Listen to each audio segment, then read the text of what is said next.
Oh, go ahead. Go ahead. Well, there was one more thing that I wanted to say. Well, I actually had a question I didn't ask yesterday. I want to say first that I'm So Establishment hashtag is still trending on Twitter, and that whole conversation is still amazing me.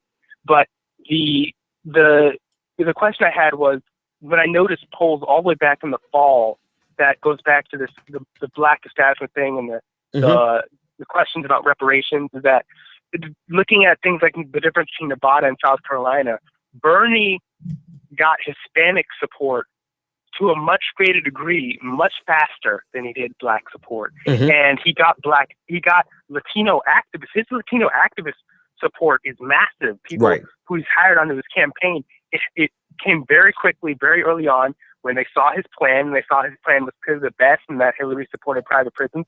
They immediately saw that he was the obvious choice. And they've been supporting him and building a giant field operation in Nevada and other Hispanic majority states.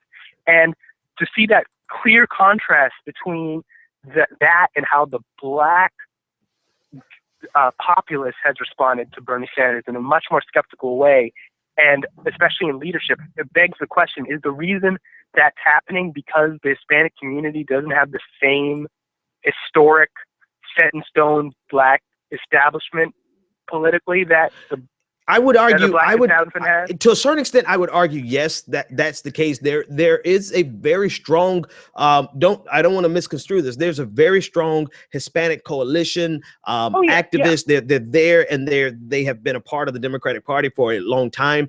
But there are more. Let me unpack that as I go, as I talk. I want to unpack that as I circle back on the Ta-Nehisi Coates article. Okay. All right. Thanks so much for the call, man. Thanks so much for the call. Folks, tweet me at the BPD show to join the conversation. And you can also call in 857-600-0518. I want to circle back.